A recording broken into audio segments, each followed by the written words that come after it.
नमस्कार दोस्तों, आज के इस भाग में हम बात करेंगे कि सहजन, सरगवा, मूंगा, शेवगा इसकी खेती में क्या नर और मादा पेड़ अलग अलग होते हैं।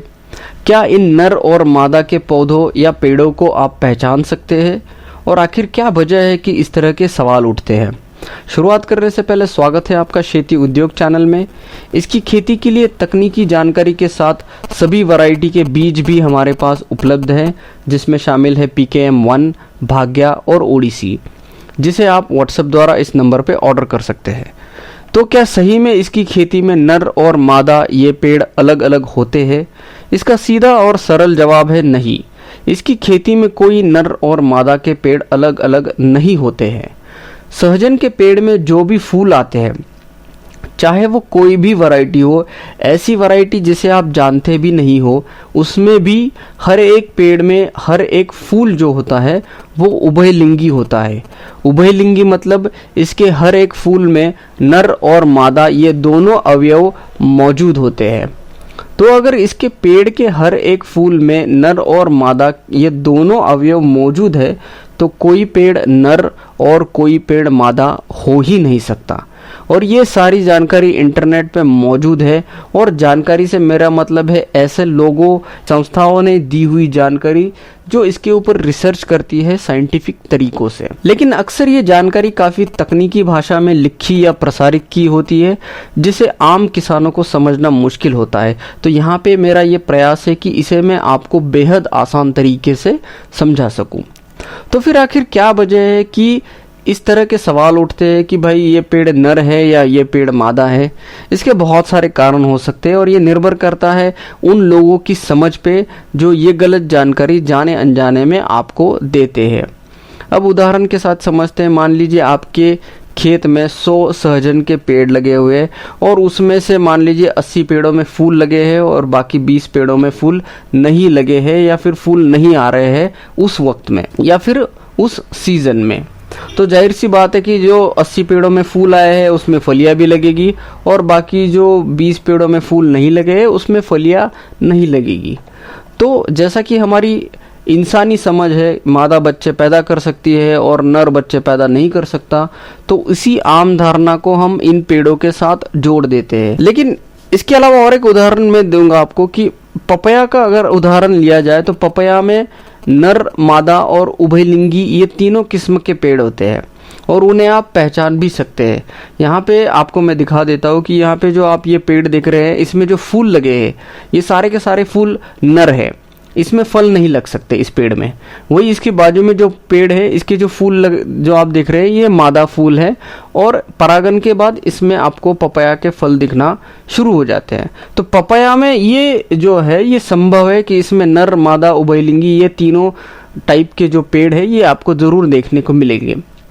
लेकिन सहजन में ऐसा नहीं होता है। सहजन, सरगवों के जो खेती है इसमें इस तरीके के पेड़ या इस तरीके के अलग अलग नर, मादा पेड़ या उभयलिंगी पेड़ अलग अलग नहीं होते हैं। हर कोई वैरायटी, कोई भी वैरायटी ले लीजिए आप, इसका जो हर एक पेड़ का हर एक फूल जो होता है वो उभयलिंगी ही होता है।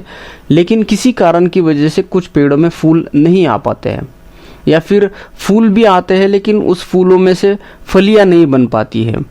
और ऐसा क्यों हो रहा है, इसका कारण कई लोगों को पता नहीं होता है, और जिन चीज़ों का कारण हमें नहीं पता होता है उन्हें हम अपनी समझ के अनुसार एक कारण उसको जोड़ देते हैं। जैसे कि मादा बच्चे पैदा कर सकती है और नर बच्चे पैदा नहीं कर सकता, इस हिसाब से जिन पेड़ों में फलियां या फूल लगे हैं वो मादा पेड़ है, और कुछ पेड़ जो है जो फूल पैदा नहीं कर पा रहे या फिर फूल आ रहे हैं, या फिर उसमें फूल आने के बावजूद भी फलियां नहीं आ पा रही है, तो वो पेड़ जो है वो सारे नर के नर है।